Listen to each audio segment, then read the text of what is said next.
میرا جو عنوان ہینڈ بلز میں دیا گیا تھا گفتگو کا وہ ہے پاکستان میں نظام خلافت کے قیام کا آخری مرحلہ۔ وہ آخری مرحلہ کس طور سے آئے گا اسے سمجھ لیجئے کہ دو امکانی راستے ہیں۔ پہلا راستہ جو ایک بہت بڑے اگر کے ساتھ مشروط ہے، اے بگ اف، لیکن وہ راستہ آئینی ہوگا، بغیر خون خرابے کے ہوگا، سہج انداز سے ہوگا، تدریج کے ساتھ ہوگا۔ لیکن اگر وہ بہت بڑا اگر پورا نہ ہو سکے تو پھر دوسرے راستے کے سوا کوئی چارہ نہیں رہ جائے گا۔ وہ پہلا راستہ آئینی کیا ہے؟ خلافت کے جو آئینی تقاضے ہیں وہ پاکستان کی 53 سالہ جو زندگی ہے اس میں بہت حد تک پورے ہو چکے ہیں۔ خلافت کا اصل اصول ہے اللہ کی حاکمیت، وہ ہمارے دستور میں ثبت ہو چکی ہے قرارداد مقاصد کی شکل میں کہ حاکمیت اللہ کے لیے، ان الحکم الا للہ۔ یہ پہلا تقاضا تھا جو پورا ہو چکا اور قیام پاکستان کے 2 سال کے اندر اندر پورا ہو گیا۔ اس حاکمیت خداوندی کے نفاذ کا دوسرا جو مرحلہ ہے وہ بھی نظری طور پر دستور پاکستان میں طے پا چکا ہے۔ دفعہ 227 میں یہ لکھ دیا گیا، No legislation can be done here repugnant to the book of Allah and the practice of his messenger۔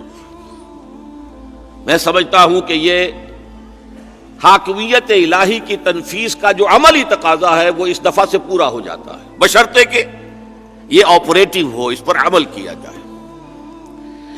تیسرا بہت بڑا مرحلہ وہ تھا کہ جو ضیاء الحق مرحوم کے دور میں طے پا گیا کہ یہ مسئلہ کہ کوئی شے خلاف کتاب و سنت ہے یا نہیں، اس کا فیصلہ کون کرے گا؟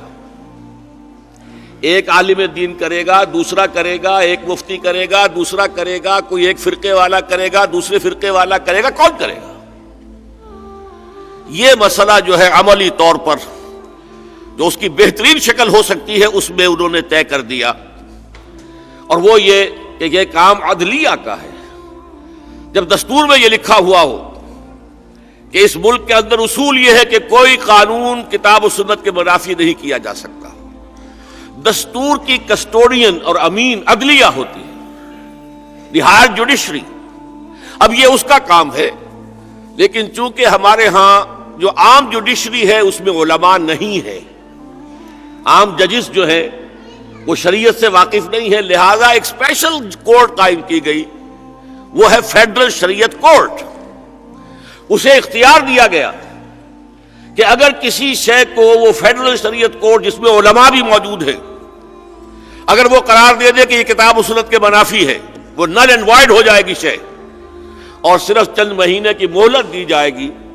اگر کوئی مرکزی حکومت کا معاملہ ہے تو مرکزی حکومت کو، اور اگر پروونشل میٹر ہے تو صوبائی حکومت کو، کہ اتنی مدت کے اندر اندر 4-6 مہینے کے اندر اندر آلٹرنیٹ لیجسلیشن کر لی جائے، ورنہ وہ خلا پیدا ہو جائے گا، اس کی ذمہ داری آپ پر ہوگی، ورنہ فلاں تاریخ کو یہ قانون نل اینڈ وائڈ ہوگا۔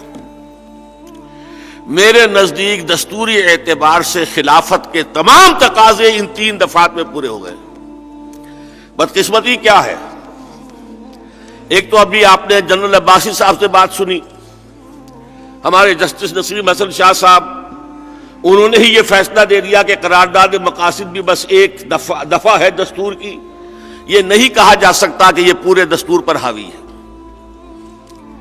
اس سے آگے بڑھ کر آپ نے 227 الف کو غیر مؤثر کر دیا، اس لیے کہ اس کے بارے میں کچھ طے نہیں کیا گیا، صرف سوائے اس کے کہ یہ معاملہ کاؤنسل آف اسلامک آئیڈیالوجی کے سپرد رہے گا، وہ جائزہ لیتی رہے گی اور رپورٹیں پیش کرتی رہے گی۔ آگے کچھ لکھا نہیں گیا کہ ان رپورٹوں کا کیا حشر ہوگا، ان کی تعمیل ہوگی نہیں ہوگی، کتنی مدت میں ہوگی، کوئی شے نہیں، گویا کہ غیر مؤثر۔ اور تیسرا عظیم ترین کام جو کیا تھا ضیاء الحق صاحب نے، اسے انہوں نے غیر مؤثر کر دیا۔ اس فیڈرل شریعت کورٹ کو 2 ہتھکڑیاں پہنا دیں، 2 بیڑیاں اس کے پاؤں ڈال دیں۔ وہ نہ چل سکے نہ ہاتھ اٹھا سکے۔ دستور پاکستان تم سے ماورا ہے، اس کے بارے میں تم کوئی فیصلہ نہیں دے سکتے۔ جوڈیشل پروسیجرل لاز تمہارے دائرے سے خارج ہیں، نہ تم ضابطۂ دیوانی کے بارے میں بات کر سکتے ہو اور نہ ضابطۂ فوجداری کے بارے میں۔ مالی معاملات بھی 10 برس تک تمہارے دائرے سے خارج ہیں۔ وہ تو 10 برس والی ہتھکڑی کھل گئی، وہ ٹائم بوم کی طرح آخر ایک وقت میں کھل جانا تھا۔ تب وہ فیڈرل شریعت کورٹ نے فیصلہ دیا کہ بینک انٹرسٹ اور کمرشل انٹرسٹ بھی ربا ہے اور حرام ہے، ورنہ اس سے پہلے وہ بات کر ہی نہیں سکتی تھی۔ اس سے بھی آگے بڑھ کر یہ کہ مسلم فیملی لاز کے بارے میں بھی یہ کورٹ کوئی رائے نہیں دے سکتی۔ انا للہ و انا الیہ راجعون۔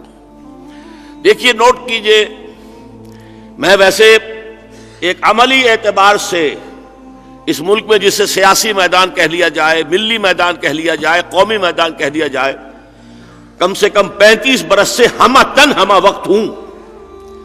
میں نے کسی سیاسی اکھیڑ پچھاڑ میں کہیں کوئی حصہ نہیں لیا۔ میرے پیش نظر تھا نظام بدلنا، لہذا کوئی انتخابی عمل، گاؤں آمد کے خرفت یا خرفت کے گاؤں آمد، اس سے میں نے کبھی کوئی دلچسپی نہیں لی۔ پہلی مرتبہ ضیاء الحق صاحب کے بارے میں محسوس کر کے کہ اسلام اسلام اسلام اسلام کر کے آخر ایک شخص نے اس حد تک جو ہے پہنچ گیا ہے، تو اگر کہا ہے انہوں نے وزارت پیش کی تھی، اس کو میں نے رد کر دیا، لیکن جب انہوں نے شورا میں شرکت کی دعوت دی تو میں شریک ہو گیا۔ لیکن 2 مہینے کے اندر معلوم ہو گیا کہ he doesn't mean any business at all۔ وہ تو صرف امریکن پبلک اوپینین کو دکھانا ہے کہ میری حکومت خالص فوجی حکومت نہیں ہے، بلکہ اس کے ساتھ سویلینز بھی ہیں، اس لیے وہ ایک شو پیس بنا کر شورا کو رکھ دیا گیا ہے۔ 2 مہینے کے بعد میں استعفیٰ دے کر اور واپس آ گیا، اور میری جو ملاقات ہوئی تھی 5 جولائی سن 82 کو یہی لاہور کے گورنمنٹ ہاؤس میں نے ان سے اسی فیڈرل شریعت کورٹ کے بارے میں بات کی۔ آپ نے اتنا عمدہ ادارہ بنایا، اتنی ہائی لیول کی کورٹ قائم کی، پھر اپنے ہینڈ پکڈ ججز اس میں بٹھا دیے، اس لیے کہ جو مولانا مودودی کے ہوتے تھے معاون ملک غلام علی صاحب، وہ کس کا چوائس؟ آپ کا چوائس۔ پیر کرم شاہ صاحب کس کا چوائس؟ آپ کا چوائس۔ اور مولانا تقی عثمانی کس کا چوائس ہے؟ آپ کا چوائس۔ لیکن آپ نے ان کے ہاتھ باندھ دیے۔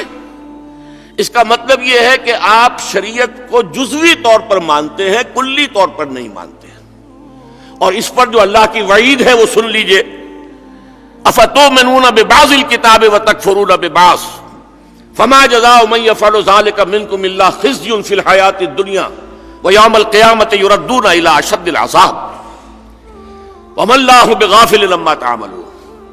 میں نے کہا آپ ماتھے پر کلنک کا ٹیکا لیے پھر رہے ہیں، وہ چونکے، کیا کہہ رہے ہو، کیوں کہہ رہے ہو؟